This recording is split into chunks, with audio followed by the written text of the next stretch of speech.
morning, or depending when you're listening to this, good afternoon, good evening, or good night. My name's Ross from PTCGRadio, and we are back with another deck breakdown. Now, this is not a deck which I've been showing you very much on the YouTube channel recently, nor is it a particularly winning deck, although it is a little bit more on that in a minute. But I want to show you more decks on the YouTube channel, and it has been suggested by people that they would rather see a deck breakdown before we actually get into some videos with it. So today I'm going to show you a deck breakdown of Weavile, and then we're going to get into some videos in the next few days. Now, full disclosure before we start, this is not my Weavile list. This list comes from David Jensen, who got top 8 at Norway Nationals with it, and it's the best Weavile list I've come across, so I'm going to be showing it to you now and giving you a little bit of an explanation.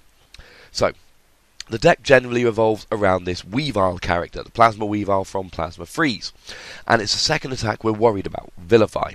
For 2 energy, a dark and a colourless, it allows you to discard as many Pokemon as you like from your hand. This attack does 30 damage times the number of Pokemon you discard. So, in theory, unlimited damage there, and essentially this deck revolves around trying to get one-hit KOs. So the question is, how many Pokemon do you need? Essentially, we're going to work around the basis that you need 6, because outside of Mega EXs, you're generally going to need 6 at the maximum. Even with Mega EXs, 8 will do 240 damage, and that will KO any Mega EX. Now, 8 might sound like a lot, but as you'll see, this deck could even take down Mega EX decks potentially without too much of a problem. So this is Weavile, he is the main card. Looking at the other Pokemon here, we've got Sableye, and Sableye, he's there for 2 reasons. Firstly, because we need Pokemon, we need to pad out the deck with more Sableye, well, more Pokemon, and it might as well be Sableye. And secondly, he can get key trainers back like our A-Spec, like Surprising Megaphone, or Startling Megaphone, or whatever it's called, like Dark Patch, Super Rod, stuff like that. We've also got Jirachi here, and Jirachi basically allows us to... it's his ability we like. When you play this Pokemon from your hand onto your bench, you may search your deck for a supporter card, reveal it, and put it into your hand. It allows you to search for a supporter card. Now, you might think that this, is a problem with the amount of Garbodor running around, but the fact of the matter is, this deck is entirely dependent on not playing Garbodor, or being able to play around it. If you have got a Garbodor sitting opposite you, Jirachi EX is not your biggest problem. Now, Jirachi EX is here basically because, as we'll see in a minute, the supporter line is quite barren. But we play a lot of balls, level balls and ultra balls. And by having Jirachi, it allows us to turn all of our level and ultra balls into a supporter and add consistency to the deck. Now, this is a slight problem in terms of if they're prized, you can't get them out. If there's Garbodor out with an item lock, you can't use this. So like I said in my previous deck breakdown about the Malaysian National Champion deck, it's not a foolproof plan, but it helps to add consistency if you can't afford to put another 6 or 7 supporters in your deck. It's also another Pokemon for Weavile to get rid of. Now, this does pose problems. Firstly, it takes up bench space. Secondly, as I've said, you're not always going to be able to use it. And thirdly, there's a lot of Lysandre and Genesect's Red Signal and Pokemon Catcher still lying around. Even something like Brightlook from a Ninetales could come up. And if this is drawn active and killed, that's 2 easy prizes for your opponent. So, there are significant downsides. Now, the biggest problem with this deck is that we really need to be having Pokemon. We need Pokemon in our hand in order to discard. So what we don't want to do in a deck like this is play an Airn or a Juniper and just hope we draw into 5 or 6 Pokemon. That's not going to work. So we have 2 other Pokemon that we want to be playing with here. The first one is Execute, and he's in the deck for his ability, Propagation. Once during your turn, before you attack, if this Pokemon is in your discard pile, you may put it into your hand. Now, this does combo very nicely with Ultra Ball. You bring it into your hand, discard it with Ultra Ball, you're only discarding 1 card to use Ultra Ball. But really, this is for Weavile. Your aim is to get Execute into the discard pile as quickly as you can, and then every turn, whenever you need it, assuming you're not under a Garbodor lock, you can bring Execute back up, and off you go. It's a really, really good card. Now, it does have 30 HP, and this is one of the few cards that can still be donked nowadays. Because if you go second and your opponent starts, they can't attack, but they can play a Laser Verbank. And that will kill and Execute. But if we have a quick look back at our deck, we're playing 4, 5, 7, 9, 10, 11, 12. We're playing 16 basics here. 2 Sableye and 4 Sneasel is 6, add the 4 Execute is 10, add the 2 Jirachi is 12, add the 4 Bunnery is 16. So the chance of starting with a lone Execute are slim.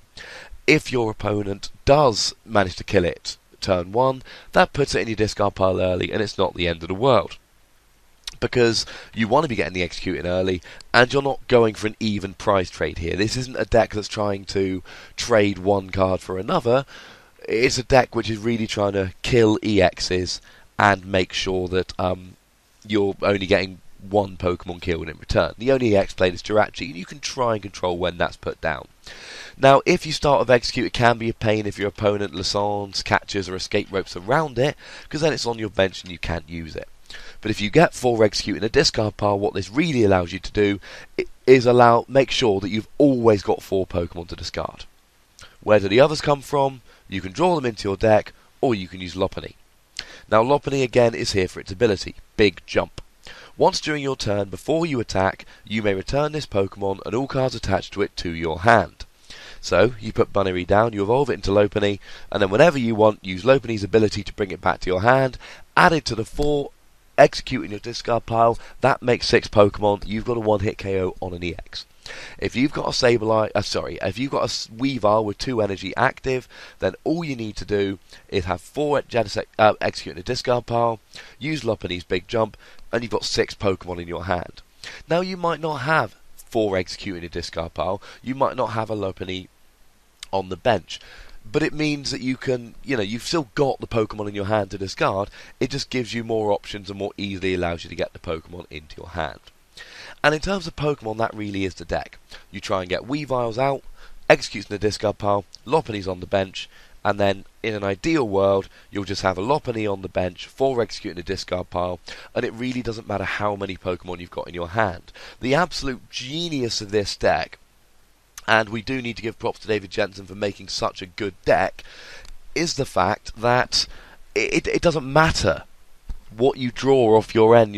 As long as you've got a Weavile out with 2 energy, and a Lopunny on the bench, and 4 Execute in a discard pile, which sounds like a lot, but a stage 1 with 2 energy, stage 1 on the bench, 4 basics discarded, by mid-game that's probably going to happen. And, to be honest with you, that makes your deck run very nicely. It means you can get end and not really care about it.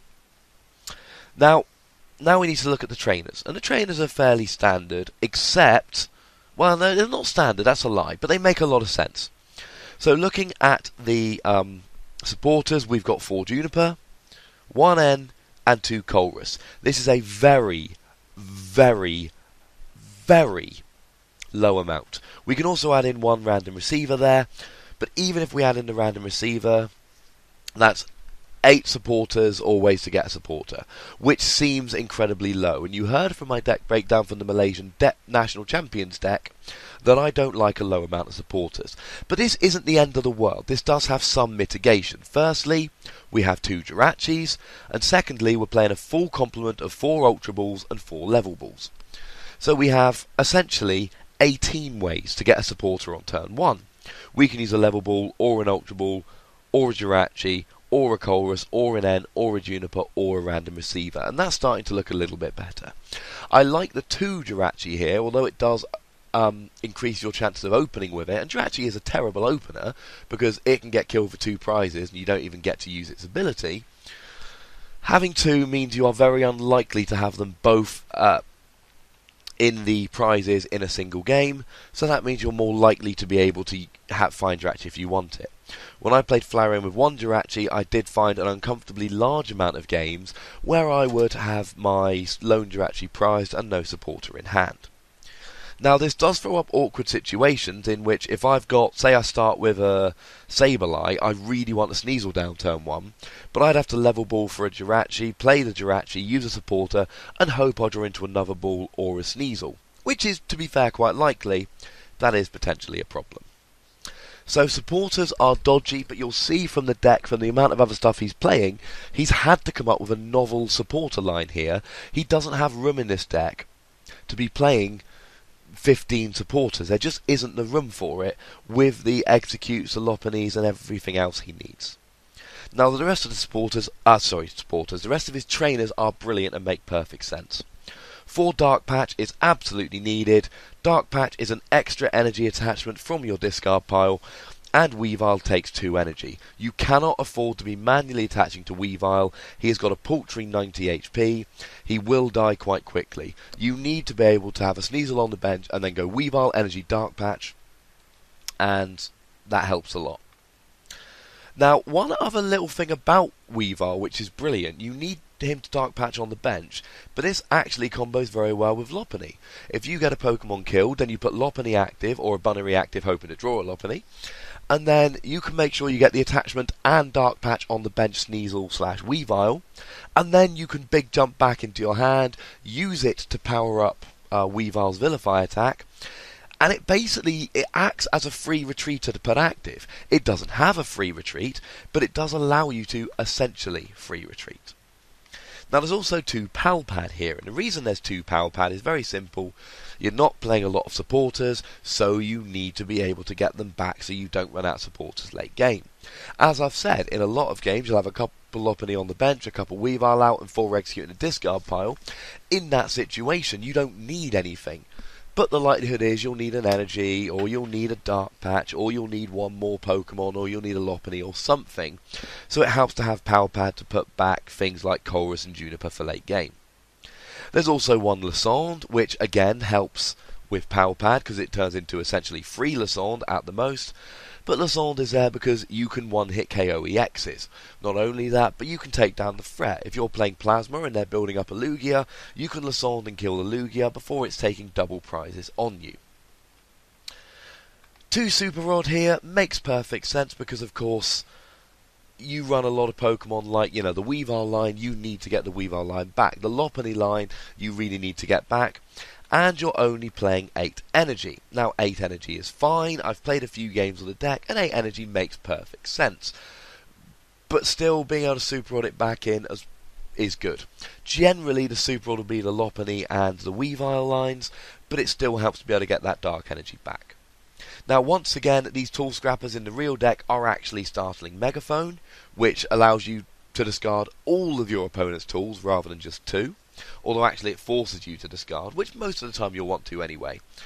As I've said, I'm a fan of Tool Scrapper, and I don't have any Megaphone on PTCGO, so it's kind of a moot point. In this deck, you're not playing any tools, so obviously Startling Megaphone is the better play. And the final card in this deck, I think it's the only one I've yet to talk about. I mean, obviously, 4 level 4 Ultra Ball, like I've said. It just adds to the consistency of this deck. Scoop Up Cyclone. This is a wonderful, brilliant, amazing, inspired card.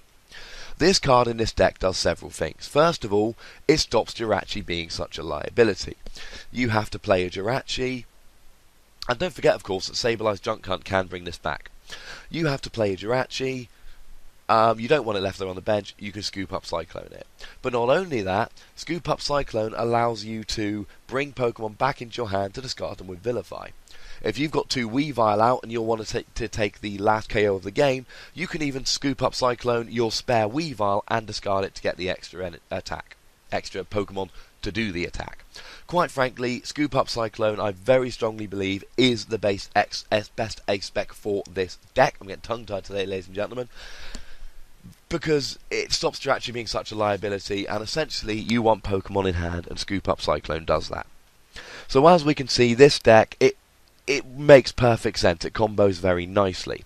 Now there is a slight problem with Garbodor here, because you've got 3 Startling Megaphone. When they're gone, and without an answer to Garbodor, there's no propagation, there's no big jump, there's no stellar guidance. Now that doesn't mean you can't Super Rod your Pokemon back in and still try and get them, because you don't have to have Garbodor for Vilify. You've got 2 Super Rod, you can always just Colress and Juniper and try and run through your deck as quick as you can and draw the Pokemon to discard. You don't have to use Execute and Lopunny to beat decks.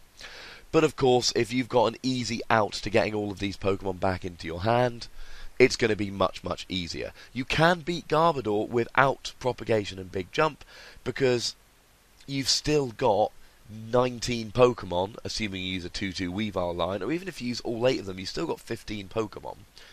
And you've got 2 Super Rod, which essentially adds up to 21 available Pokemon, not including your Sneasel and Weavile.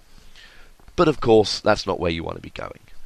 But we look at this deck, you've got Vilify with Weavile, you've got Propagate with Execute to get it back into your hand, Big Jump with Lopunny to get it back into your hand, Scoop Up Cyclone to get it back into your hand, you've got 4 Level and 4 Ultra Ball to get these Pokemon out when you need them, Dark Patch for the extra energy attachment. The supporter line looks a bit dodgy, but let's play a couple of games before we judge. The fact that there are so many balls and the fact that there are 2 Jirachi here may well help to mitigate this. Early game. And late game, you've got the 2 Power Pad to put your supporters back in. So that's the deck. Props to the chap who made it. I think it's David Jensen, because it is a very well constructed deck, or at least looks to be. I did trash the Malaysian National winning deck. It looked like a bad deck, and if you've watched the 2 games I played with it, I haven't changed my mind. This looks like a good deck. It looks like a well constructed deck. You're trying to basically kill EXs without getting killed in return. So, or at least only giving up 1 prize in return. So, I'm not going to put a game at the end of this because it creates a long video file that not everyone wants to watch, but very shortly after this has gone up, I'm going to put up my first game with Weavile. So, thank you very much for watching this. Make sure you like the video and subscribe, check out my other videos, spread the word, etc. And unless you're watching this very shortly after it's gone up, there should be a Weavile game already there, ready for you to watch. Thank you very much for watching. My name's Ross, and you've been watching PTCG Radio.